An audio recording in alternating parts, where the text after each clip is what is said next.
दोस्तों, बहुत ही महत्वपूर्ण संदेश है। कृपया एक बार सुने जरूर। गैर हाजिर कंधे। विश्वास साहब अपने आप को भाग्यशाली मानते थे।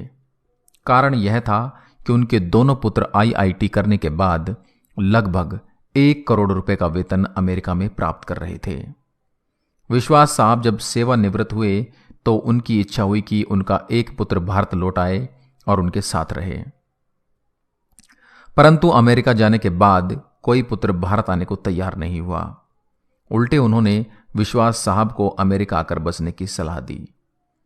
विश्वास साहब अपनी पत्नी भावना के साथ अमेरिका चले गए, परंतु उनका मन वहां बिल्कुल भी नहीं लगा और वे भारत लौट आए। दुर्भाग्य से विश्वास साहब की पत्नी को लकवा हो गया और पत्नी पूर्णतः पति की सेवा पर निर्भर हो गई। प्रातः नित्यक्रम से लेकर खिलाने पिलाने, दवाई देने आदि का संपूर्ण कार्य विश्वास साहब के भरोसे पर था। पत्नी की जुबान भी लकवे के कारण चली गई थी। विश्वास साहब पूर्ण निष्ठा और स्नेह से पति धर्म का निर्वाह कर रहे थे। एक रात्रि विश्वास साहब ने दवाई वगैरह देकर भावना को सुलाया और स्वयं भी पास लगे हुए पलंग पर सोने चले गए।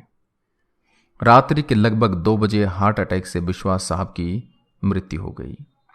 पत्नी प्रातः 6 बजे जब जागी तो इंतजार करने लगी कि पति आकर नित्यक्रम से निवृत्त होने में उसकी मदद करेंगे। इंतजार करते करते पत्नी को किसी अनिष्ट की आशंका हुई। चूंकि पत्नी स्वयं चलने में असमर्थ थी, उसने अपने आप को पलंग से नीचे गिराया और फिर घिसटते हुए अपने पति के पलंग के पास जा पहुंची। उसने पति को हिलाया डुलाया पर कोई हलचल नहीं हुई। पत्नी समझ गई कि विश्वास साहब अब नहीं रहे। पत्नी की जुबान लकवे के कारण चली गई थी, अतः किसी को आवाज देकर बुलाना भी पत्नी के वश में नहीं था। घर पर और कोई सदस्य भी नहीं था। फोन बाहर ड्राइंग रूम में लगा हुआ था। पत्नी ने पड़ोसी को सूचना देने के लिए घिसटते हुए फोन की तरफ बढ़ना शुरू किया। लगभग 4 घंटे की मशक्कत के बाद वह फोन तक पहुंची और उसने फोन के तार को खींचकर उसे नीचे गिराया। पड़ोसी के नंबर जैसे तैसे लगाए। पड़ोसी भला इंसान था।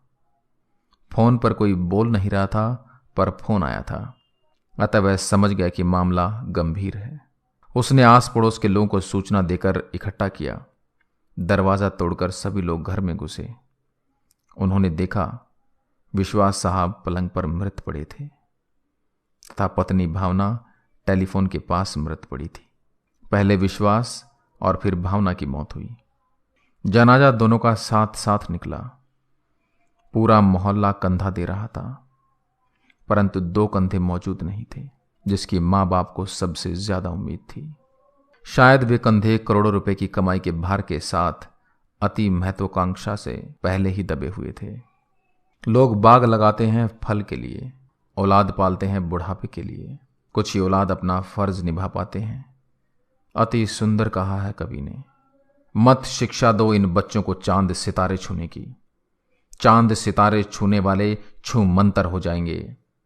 अगर दे सको शिक्षा तो दो तुम इन्हें चरण छू लेने की।